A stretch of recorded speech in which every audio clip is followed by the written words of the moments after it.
Hello friends, welcome back to our channel. Here we discuss topics that not only inspire and motivate you but also work to modify your outlook towards life. In this video, I want to take you through the most comprehensive summary of Geeta teachings, which, if applied systematically in your life, will lead to a blissful life for you. Just remember, one who indulges in ongoing actions and is engaged in regular study of Geeta is free and happy in this world and is not bound by any karma. Friends, before we start the video, I would request you to please subscribe to the channel so that you don't miss any of our videos. On this note, let's get started. Friends, in the modern times when people are more confused and misdirected, the Bhagwad Gita becomes more relevant for the individual as well as the society at large in bringing back the stability and happiness in life. But in practicality, in today's times, the general understanding of the masses is that Bhagwad Gita is a holy book of Hindu religion, an armchair book for the retirement years, or simply an ancient scripture full of philosophical matters. And because of all these opinions, we make Gita more or less outdated in the modern context. But the fact is, it is a guidebook to lead an enjoyable and blissful life. In other words, it is a user manuals to lead a meaningful human life. Everyone wants to be happy, and everyone is constantly searching for that happiness. Whether a child or an old man, an Indian or an American, Hindu or Christian, man or woman, everyone is looking for happiness, but unfortunately, for the want of real knowledge of the happiness, they are searching for it everywhere and getting frustrated. Bhagavad Gita shows us where that happiness is. Just like when we purchase a new gadget, a user's manual comes with it. The manual teaches us how to make the best use of that particular gadget and derive maximum happiness out of it. For the want of proper knowledge, we may invent our own ways of using it, but finally we will become frustrated. So, Bhagavad Gita is a manual given by the Supreme Lord Krishna, which guides us in making the best use of the human life and to derive real happiness from it. So, let's start the teachings as it is said by the Lord Krishna. Just as boyhood, youth and old age comes to the embodied soul in his body, in the same manner is the attaining of another body. The wise man is not deluded at that. He who thinks that the soul kills and he who thinks of it as killed are both ignorant. The soul never kills nor is killed. The soul is never born. It never dies, having come into being once. It never ceases to be. Unborn, eternal, abiding, and the primordial, it is not slain when the body is slain. As a man casts off worn-out garments and puts on others that are new, so does the soul cast off its worn-out bodies and enter into whole new bodies that are new. Weapons do not cleave the soul. Fire does not burn it. Waters do not wet it, and wind does not dry it. Death is certain for the born, and rebirth is certain for the dead. Therefore, you should not feel grief for what is inevitable. Die, and you will be in heaven. Conquer, and you will enjoy sovereignty of the earth. Therefore, stand up, Arjuna, and determined to fight. Holding pleasure and pain, gain and loss, victory and defeat as alike, gird yourself for the battle. Thus, you shall not incur any sin. To walk alone, you have the right, not to the fruits. Do not be impelled by the fruits of work, nor have attachment to inaction. By being established in yoga, O Dhananjaya, undertake actions, casting off attachments and remaining equipoised in success and failure, equanimity is called yoga. Endowed with equanimity, one sheds his life, both good and evil. Therefore, strive for the practice of this yoga equanimity. Skills in action lies this yoga. The wise, possessed of knowledge, having abandoned the fruits of their actions and being freed from the fetters of birth, go to the place which is beyond all evil. One who is able to withdraw the senses from their objects, just as a tortoise withdraws its limbs into its shell, is established in divine wisdom.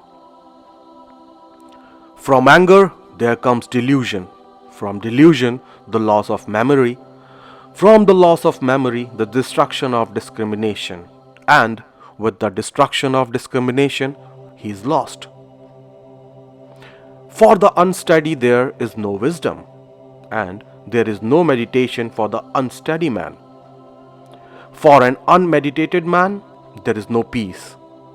How can there be happiness for one without peace? That which is night to all begins in that state of divine knowledge and supreme bliss. The God realized yogi keeps awake, and that ever-changing transient worldly happiness in which all begins keep awake in night to the sheer.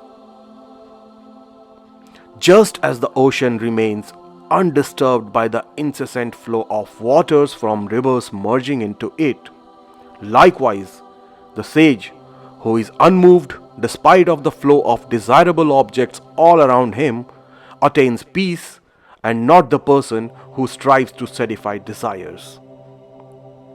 The man attains peace who, abandoning all desires, moves without longing, without the senses of mind, and without egoism.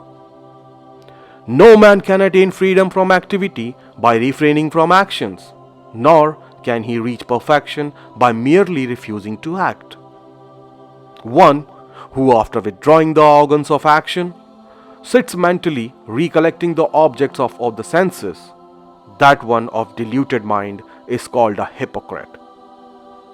Therefore, do you perform your allotted duties, for action is superior in action. Desisting from action, you cannot even maintain your body. Man is bound by his own action, except when it's performed for the sake of sacrifice. Therefore, Arjuna, efficiently perform your duty free from attachment for the sake of sacrifice alone. Being nourished by sacrifices, the God will indeed give you the coveted enjoyments. He is certainly a thief who enjoys what has been given by them without offering to them. Arjuna, he who does not follow the wheel of creation, instead of going in this world, means he does not perform his duties, sinful and sensual, he lives in pain. Go on efficiently doing your duty at all times without any attachment. Doing work without attachment, man attains the supreme. Whatever a superior person does, another person does that very thing. Whatever he upholds as authority, an ordinary person follows that. In fact, all the actions are being performed by the modes of Prakriti, primordial nature. The fool, whose mind is diluted by the egoism, thinks, I am the doer. Attraction and repulsion are ordinate with regard to the objects of all the organs. One should not come under the way of these two, because they are his adversaries. One's own body, though devoid of merit, is preferable to the duty of another well performed. Even death in the performance of one's own duty brings blessedness, another's duty is fraught with fear. The senses are superior to the gross body, and superior to the senses is the mind. Beyond the mind is the intellect, and even beyond the intellect is the soul. Hey Arjuna, elevate yourself through your own efforts and not degrade yourself. For the mind can be friend and also the enemy of the self. Those who are disciplined in eating and recreation, balanced in work and regulated in sleep, can mitigate all sorrows by practicing yoga. O mighty armed son of Kunti, it is undoubtedly tough to curb the restless mind, but it is possible by constant practice and by detachment. O scion of Bharat dynasty, Sattva attaches one to happiness, Rajas to action, while Tamas, covering up knowledge, leads to inadvertence also. Lust, anger, and greed. These are the three doors to self destructive hell. Thus, one should avoid these. Finally, giving charity to a deserving person at the appropriate time and place without expecting anything in return is considered to be acting in a good natured manner. Finally, I would like to add that Gita provides you with powerful tools to harness the innate self confidence that already lives within you. Use Krishna's teaching as a regular reminder that you don't serve the world by playing small. Arise with a brave heart and fight for the philosophical knowledge. That's it for today, friends. I hope you find this video useful and worth your valuable time. I would request you to please share and comment and like this video. And also, please share with your dear and near ones.